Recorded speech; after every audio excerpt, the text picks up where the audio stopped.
तो आप जब आप भाग रहे हैं मतलब कहीं ना कहीं आप गलत है। और अगर आप गलत है और इस टाइप की अगर आपके जिस टाइप के घटिया चैट्स आपने अपने पत्नी को भेजा और हमने पढ़ा है देखा है, बहुत ही शर्मनाक बात है। तो ऐसे लोगों को तो सबसे पहले इस टाइप के कुर्सी से उतार देना चाहिए। मैं तो यही बोलूंगी। कौन उतारेगा? मैं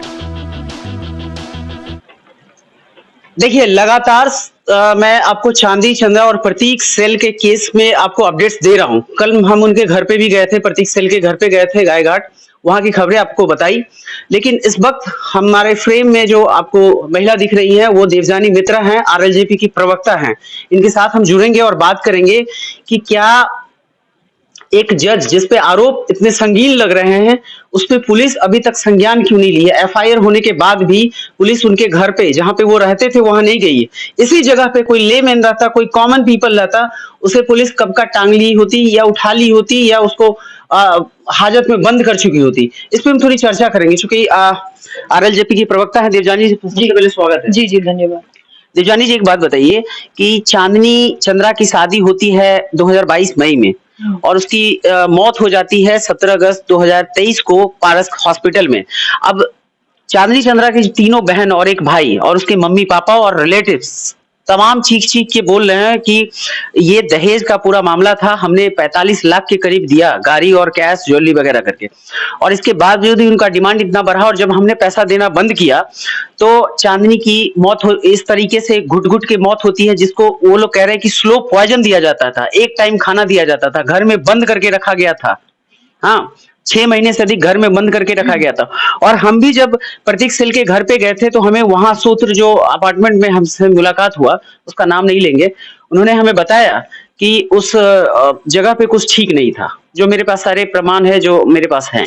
देखिए बहुत दुख की बात है कि जो न्यायाधीश है जिनके पास हम लोग अपने जाते हैं कोर्ट में और जज के पास जाके हम लोग सोचते हैं कि वो सारी चीजों को सही न्याय देंगे, तो जब वो खुद न्यायाधीश होकर अगर अपने घर के अपने पत्नी के साथ इस टाइप का दुर्व्यवहार करके अत्याचार करके फाइनली उनको डेथ बेड पे उन लोगों ने सुला दिया, तो ऐसे आदमी को तो सबसे पहले उस न्याय की कुर्सी से उनको बर्खास्त कर देना चाहिए, सबसे पहली बात। दूसरी बात कि उनके ऊपर तुरंत वही कार्रवाई होना चाहिए जो कार्रवाई एक आम आदमी के लिए आप करते हैं।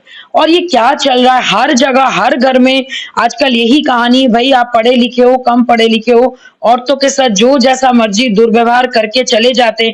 और जिस ढंग के घिनौने घिनौने चैट मैंने देखा उनके पति ने उनको भेजा है या फिर जो भी चीजें मैंने देखी या फिर किस टाइप के वो फोटोज वगैरह उनकी वाइफ मोबाइल में रखती थी दुख के मारे डिप्रेशन के मारे में, इससे तो यही साबित होता है कि उनको बांध के मारा जाता था, उनको खाना नहीं दिया जाता था। तो इस टाइप के घटना से हम सबको फिर और एक बात सीख मिली कि भाई शादी सिर्फ आप अगर दहेज देने के वजह से या फिर एक न्यायाधीश के उसके कुर्सी को देख के कर रहे हैं तो ये गलत स्टेप है। सबसे पहले आप उस आदमी के चरित्र का पहले आप डिटेलिंग लो कि भाई वो आदमी करता क्या है, कहाँ जाता है, किसके साथ क्या, क्योंकि एंड ऑफ द डे आप कितने भी बड़े ओहदे पर हो, आपका बाज विचार आपका चरित्र जैसा होगा वैसे आप घर के औरत के साथ बिहेव करोगे। और ये ट्रेंड चला आ रहा है, चाहे आप कोई भी सेक्टर में देख लीजिए, डॉक्टर हो, इंजीनियर हो, वकील हो, कोई भी, हर जगह यही कहानी है कि औरतों के साथ दुर्व्यवहार हो रहा है और हम लोग इस पे बहुत बड़ा एक्शन नहीं ले पा रहे। मैं सारे उन औरतों से रिक्वेस्ट करूंगी अगर आपके साथ ऐसे घटनाएं घट रही है तो आप सामने आइए और इसको तुरंत इस पे कार्रवाई कीजिए। और इस पे डरने की बात नहीं है, क्योंकि अगर आपकी घर टूटने के साथ साथ अगर आपको मौत की घाटी उतारने के लिए मजबूर किया जाए उससे पहले कम से कम आप एक ऐसा एग्जाम्पल बने कि बाकी औरतों के साथ ऐसा नहीं हो। मेरी मांग सिर्फ इतनी कि उस न्यायाधीश को तुरंत उनकी कुर्सी से बर्खास्त किया जाए। और एक चीज और भी है कि जब एफआईआर होने के बाद पुलिस अभी तक उनके अपार्टमेंट में नहीं गया। अब पुलिस की जांच की प्रक्रिया बहुत तरीके की होती है, लेकिन इस तरह के संगीन मामले में पुलिस को तो जाके छानबीन करनी चाहिए। सॉरी टू से बिहार पुलिस की जो स्थिति है हम सब जानते हैं, चाहे वो शराबबंदी कानून को लेके देख लीजिए, चाहे कहीं पे भी आपके दिन दहाड़े हत्याओं को लेके देख लीजिए, कहीं पे भी उनके ऊपर अब विश्वास ही नहीं रहा। तो मुझे लगता है कि और भाई वो न्यायाधीश है और हम सब जानते हैं कि किस ढंग से पुलिस यहाँ पे चीजों को किसके कहने पर चलती है। तो अगर ऐसा ही अगर हम सबको भुगतना है देखना है तो मैं तो बोलूंगी भाई इस टाइप के लोगों को तुरंत बर्खास्त कर दिया जाए जो अपनी ड्यूटी ढंग से नहीं निभाते, क्योंकि सबके पास कोई पॉलिटिकल सोर्स नहीं होता नहीं है। होता जी, सबके बिल्कुल। पास कोई बड़ा ऐसा सोर्स नहीं होता है कि भाई उनको फलाने को बोल डीएम को देंगे, फोन कर देंगे। हाँ फलाने को बोल देंगे तो फलाना पहुंच जाएगा। तो भैया फलाने ढिमकाने को फोन करने की जरूरत नहीं है, अपना न्याय खुद लीजिए। और मैं तो सारे मीडिया बंधु से ये रिक्वेस्ट करूंगी, आप लोग बस एक ऐसा मुहिम चलाइए कि भाई हर घर में जो ये कहानी जो रोज जो औरतों को मारा जा रहा है, पीटा जा रहा है, उनको हत्याएं कर दी जा रही है, इसके ऊपर आप लोग एक तुरंत एक कार्रवाई आप लोग अभी शुरू कीजिए कि भाई प्रशासन इसका जवाबदेही क्यों नहीं दे रहा है और इस जज जी। इनको तुरंत अपनी कुर्सी से बर्खास्त कर ये दिया तो जाए। 19 के बाद। मैं बता दूं कि 17 तारीख को चांदनी चंद्रा की मौत हो जाती है इलाज के दौरान पारस में, हॉस्पिटल पारस राजा बाजार में। और उसके बाद जब हमारी सूत्र ने उस अपार्टमेंट में, जहां श्रीकुंज अपार्टमेंट में गायघाट पे ये रहते हैं, वहां पे मैंने गया तो हमारे सूत्र ने हमें बताया बिना नाम लेने के एवज में कि आप ये जान लीजिए कि 19 तक उनके घर में आना जाना रहा, लेकिन 19 के बाद कोई नहीं दिखा। और हम भी गए, डोरबेल दिया, कोई नहीं था। उसके बाद पुलिस, मैंने पूछा कि एक बार भी पुलिस यहाँ तस्दीक करने आई है? सीधा उनका कहना था एक बार भी पुलिस नहीं आई, not a single media person came here. मतलब आप पहले हो।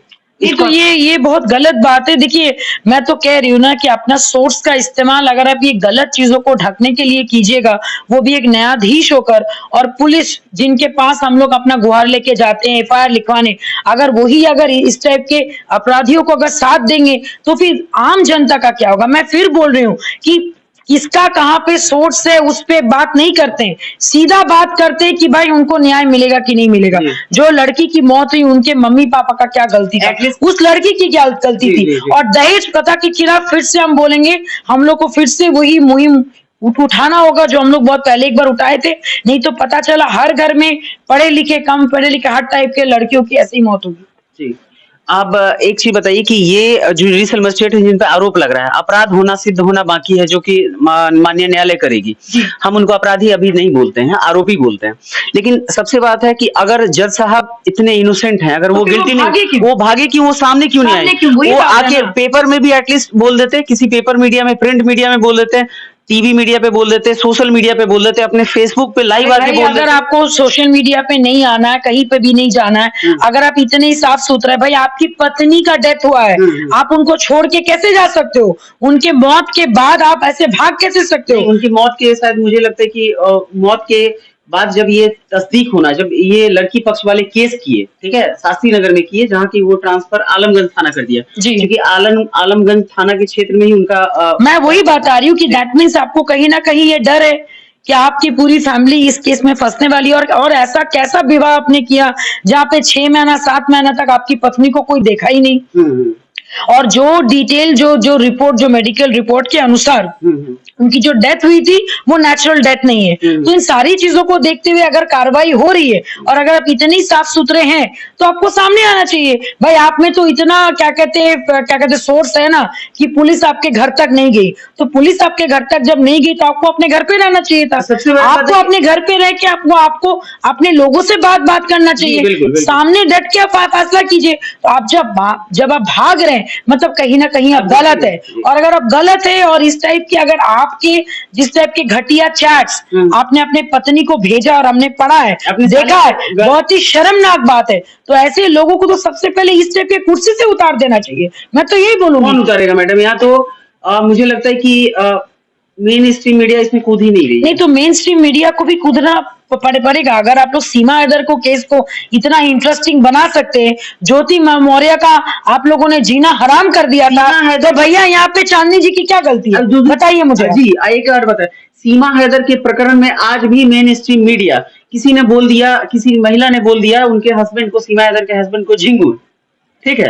अब उस झिंगुर पे पूरा एपिसोड चल रहा है। वही बात है ना, चांदनी चंद्रा के प्रकरण पे एक भी मीडिया नहीं बोली है। देखिए सबसे बड़ी बात, मैं तो रिक्वेस्ट करूंगी सारे अपने मीडिया, जितने भी वरिष्ठ मीडिया चैनल है, कि अगर आप लोग इसमें भी आंख बंद कर लेंगे और आप लोग उल जुलूल चीजें दिखाते रहेंगे तो लोगों को मीडिया के ऊपर भी विश्वास चली जाएगी। यहाँ पे इतने अच्छे काम होते हैं उसको आप लोग दिखाते नहीं हो। भाई हर चीज बिकती नहीं है, औरत की इज्जत नहीं बिकती है। जो वो क्या कहते खरीदार नहीं हो तो वो भी ना बिके। तो इस पे तुरंत कार्रवाई होनी चाहिए। और मैं सारे मीडिया बंधु से रिक्वेस्ट करूंगी, आप लोग सब जाइए और इस चीज को खुलासा कीजिए। धन्यवाद। मेरे साथ देवजानी मित्रा थी, आरएलजेपी की प्रवक्ता थी। अपनी बातों को रखा पूरी मुखरता के साथ, और मैं कोशिश करूंगा कि इस केस में मैं जाऊं कि कोई आरोपी जज जो हैं, अगर वो आरोपी, उन पे आरोप लग रहा है, तो उनको आके किसी न किसी माध्यम से लोगों को बताना पड़ेगा कि आप अगर गुनाह नहीं किए हैं तो उसको आपको प्रूव करना पड़ेगा। आप छोड़ के इस तरीके से भाग नहीं सकते हैं, और अगर आप भागेंगे तो लोग आपको गुनहगार मानेगी, और कहीं के लोगों का शक और बढ़ेगा कि आपने गलती किया है। अगर आप गलती नहीं की है तो आपको कानून से भागने की जरूरत क्या? कानून की जितनी नॉलेज मुझे है उससे 1000 गुना नॉलेज आपको है, क्योंकि आप जुडिशियल मजिस्ट्रेट हैं। तो मैं कोशिश करूंगा कि आप आए और अपनी बात मीडिया में रखें, या अपनी बात सोशल मीडिया के थ्रू रखें, कैसे भी सोसाइटी में अपनी बातों को रखें।